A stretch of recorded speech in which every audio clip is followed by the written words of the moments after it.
Hello students. यहाँ पर हम एक क्वेश्चंस करने जा रहे हैं जो पी के घर का क्वेश्चन है। बहुत ही अच्छा क्वेश्चन है। वैसे अगर मैं कहूँ कि ये सीबीएसई बोर्ड में आ चुका है, ठीक है। तो पी के जो घर में जो क्वेश्चंस होते हैं वो सीबीएसई बोर्ड के क्वेश्चंस भी होते हैं और एक्स्ट्रा क्वेश्चंस भी होते हैं और बहुत अच्छे अच्छे क्वेश्चंस होते हैं जो कॉम्पिटिशन्स में आप लोगों के काम में आते हैं। तो वैसे ये क्वेश्चन है जो सीबीएसई बोर्ड में क्वेश्चन आया हुआ है और इस क्वेश्चन को सॉल्व करने के लिए बहुत ज्यादा प्रॉब्लम होती है बच्चों को और टीचर्स को भी प्रॉब्लम होती है। मतलब पच जाते हैं टीचर इस क्वेश्चन को सॉल्व करने में, ठीक है। तो आज हम इस क्वेश्चन को सॉल्व करेंगे। देखो, x takes 3 hours more than y to walk 30 kilometers। इसका मतलब क्या है? x को 3 घंटे ज्यादा लगते हैं y से 30 किलोमीटर वॉक करने में।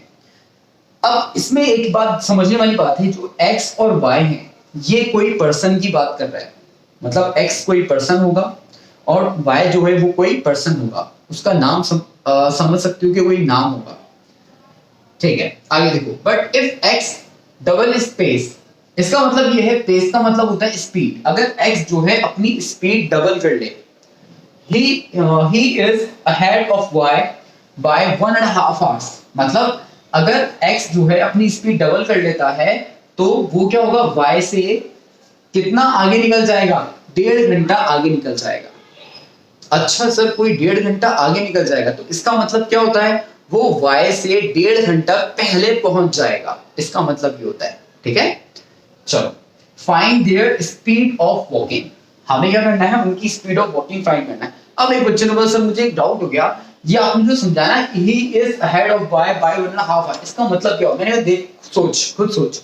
अगर कोई स्पीड अपनी डबल कर लेता है तो इस सेंटेंस में जो लिखा वो क्या लिखा हुआ है कि जो x है वो y से 1.5 घंटा आगे निकल गया। अब कोई तुझसे 1.5 घंटा आगे निकल जाएगा, सोच। तो इससे क्या समझेगा, क्या समझोगे आप लोग? तो एक बच्चे बोले, सर अगर कोई मुझसे 1.5 घंटा आगे निकल जाएगा तो मैं ये समझूंगा वो मुझसे 1.5 घंटा पहले पहुंच जाएगा, ठीक है। ये मतलब है इसका। चलो आगे देखो। अच्छा सर, ये क्या? मैंने कहा हाँ, हमें निकालना है find there speed of walking.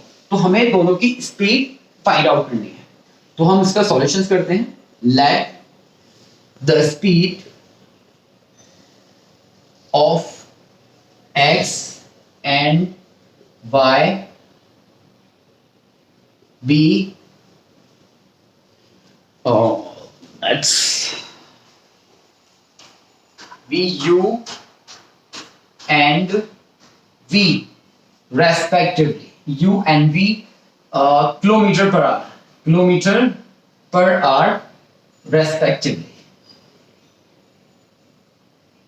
ठीक है। अब देखो, मैंने x की स्पीड क्या मान ली, u, y की स्पीड क्या मान ली, v, ठीक है। अब आगे देखो, हम इसको कैसे सॉल्व करेंगे। एक एक कंडीशंस को पकड़ना है हमको, है ना। एक एक कंडीशंस को हम पकड़ के चलेंगे। तो सबसे पहले हम बात करेंगे कंडीशन फर्स्ट। क्या है? देखो, x takes 3 hours more than y to walk 30 kilometers। x को कितने, मतलब 3 घंटे ज्यादा लगते हैं y से। किससे? y से। कितना वॉक करने में? 30 किलोमीटर वॉक करने में। अच्छा सर, 30 किलोमीटर वॉक करने के अंदर 3 घंटे ज्यादा लगते हैं, ठीक है। अब कंडीशन फर्स्ट देखो, इसका मतलब किस किस की बात चल रही है वो देखो। आप बात हो रही है किसकी?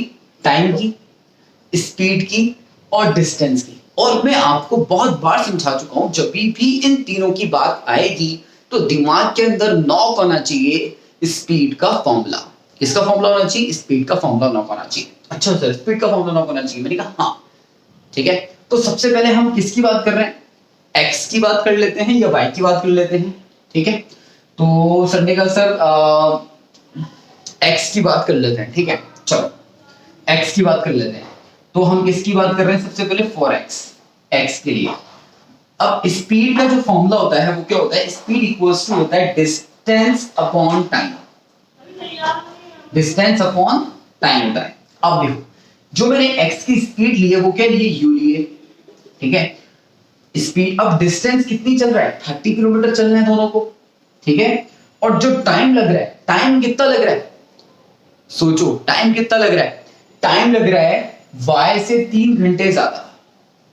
y से 3 घंटे ज्यादा। इसका मतलब ये है कि y को कितना टाइम लग रहा है, पहले तो हमें ये पता होना चाहिए।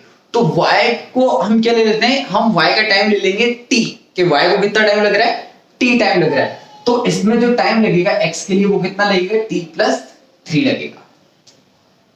सोचा आपने? और t कौन सा टाइम है, जो y को लग रहा है, ठीक है। यहां पे हम लिख देंगे n, इसमें हेडिंग में n time taken by YBT, ठीक है, टू कवर 30 किलोमीटर। चलो ये हमने पूरा स्टेटमेंट लिख दिया। अब आगे देखो, ये तो किसके लिए था, x के लिए था, ठीक है सर, यहाँ पे x के लिए था।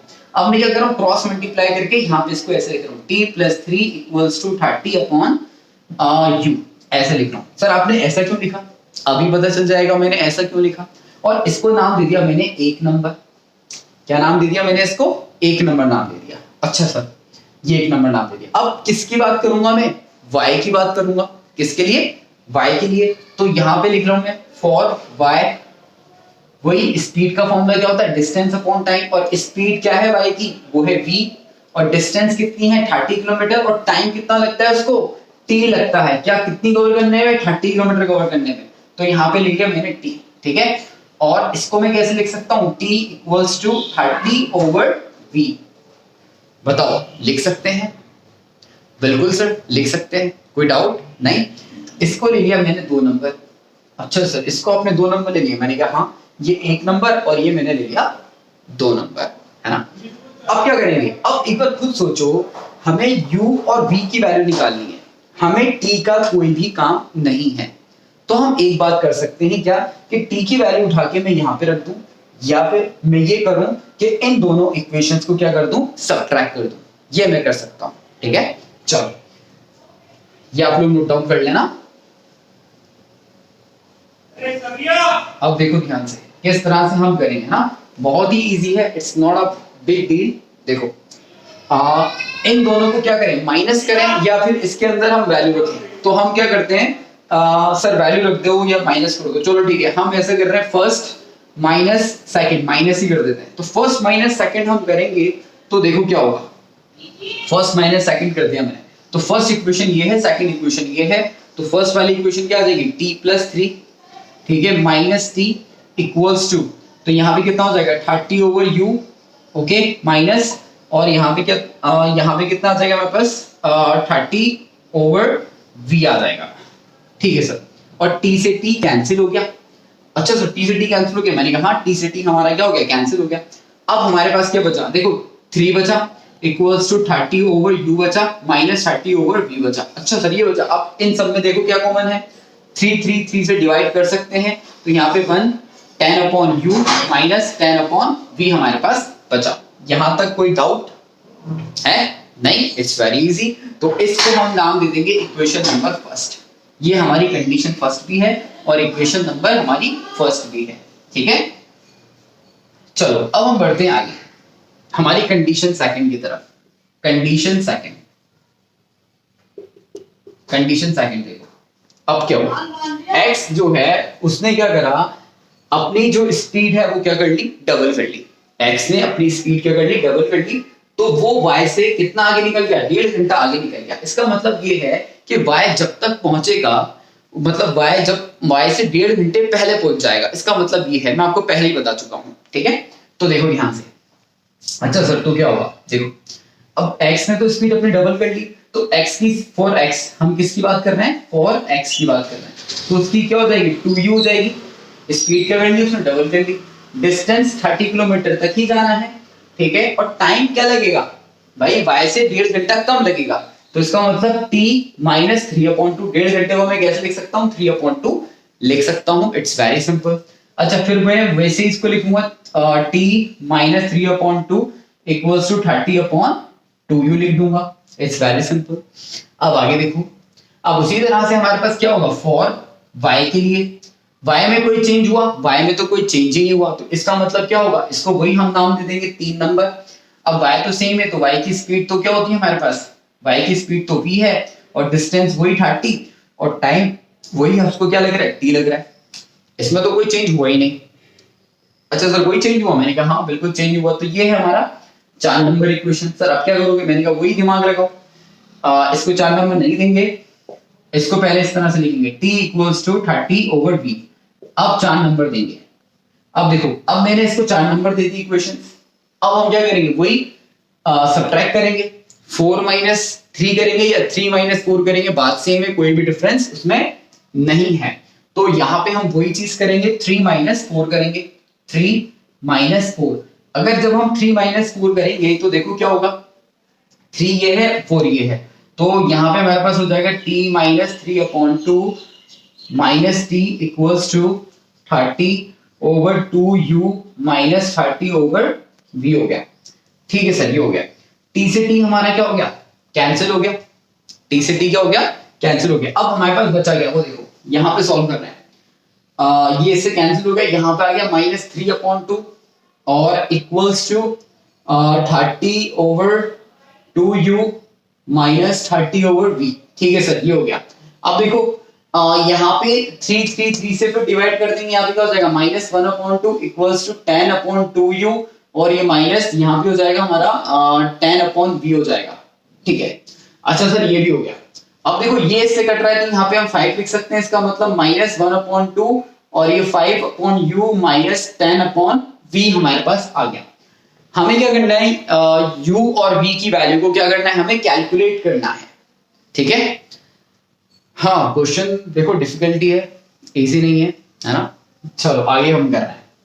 चलो ठीक है, अब 2 इक्वेशन हमारे पास आ गई, ये फर्स्ट और ये सेकंड। अब आपको लग रहा होगा ये इक्वेशंस हम सॉल्व कैसे करें। ठीक है, तो देखो ध्यान से, अपॉन में u अपॉन में v, अपॉन में u अपॉन में v। तो यहाँ याद करो रिड्यूसिबल इक्वेशंस हमने पढ़ी थी चैप्टर नंबर 3 के अंदर, एक्सरसाइज 3.6 में हमने पढ़ रखी है। तो यहाँ पे हम क्या अज्यूम करेंगे? 1 अपॉन u को ले लेते हैं हम q, सॉरी p, और 1 अपॉन v को ले लेते हैं हम q।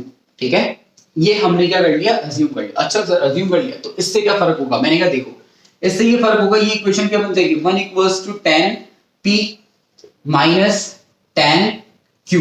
ठीक है, उसी तरह से ये वाली जो इक्वेशन होगी, ये इसको ले लेंगे हम थर्ड। अब देखो जो ये वाली इक्वेशन होगी ये क्या हो जाएगी? ये बन जाएगी हमारे पास माइनस 1/2 है, 5p हो जाएगा माइनस 10q हो जाएगा, ये हो जाएगी 4। अब देखो ध्यान से, इसको हम ऑलरेडी क्या कर लेंगे? सॉल्व कर लेंगे डायरेक्टली। करते हैं अभी सॉल्व इसको। हाँ देखो, अब देखो ध्यान से, ये दोनों इसके दोनों के कोफिशिएंट क्या है? सेम है। जब कोफिशिएंट हमारे पास सेम है और साइन क्या है हमारे पास? अलग अलग है, तो हम जानते हैं सब्ट्रैक्ट करते हैं तो ये प्लस हो जाएगा, ये माइनस हो जाएगा और ये प्लस हो जाएगा, ये दोनों कैंसिल हो जाएंगे। ये जब प्लस होगा तो क्या हो जाएगा? 3/2 आ जाएगा, इसको इससे माइनस करेंगे तो क्या आ जाएगा? 5p आ जाएगा। ठीक है, और जब ये इससे मल्टीप्लाई होगा तो 3/10 आ जाएगा, इक्वल्स टू क्या आ जाएगा? ये p। ठीक है, उसी तरह से हमें किसकी वैल्यू निकालनी है? q की वैल्यू निकालनी है। तो q की वैल्यू निकालने के लिए हम क्या करेंगे? देखो इसको हम हटा देते हैं, तो यहाँ पे हम p की जो वैल्यू है वो रख देते हैं किसमें? थर्ड में। तो यहाँ पे लिख देंगे put p equals to 3/10 in third. तो थर्ड में वैल्यू रखेंगे तो हमारे पास क्या हो जाएगा? 1 equals to 10 multiply by 3/10 minus 10q, क्योंकि हमें किसकी वैल्यू निकालनी? q की। 10 से 10 कैंसिल हो गया, 1 इक्वल्स टू 3 माइनस 10q। ठीक है, इसको हम इधर लेके आएंगे, इसको उधर लेके जाएंगे तो ये कितना हो जाएगा? 10q इक्वल्स टू 3 माइनस 1 और 10q इक्वल्स टू 2। तो q की वैल्यू कितनी हो जाएगी? 2/10, काटेंगे तो 1/5। ठीक है, अब हमें u और v की वैल्यू निकालनी है। तो u की जो वैल्यू होगी वो कितनी है? 1/p है। नहीं, u की 1/p नहीं है, बल्कि जो 1/u है वो p के बराबर है। तो 1/u इक्वल्स टू जो p की वैल्यू है वो कितनी है हमारे पास?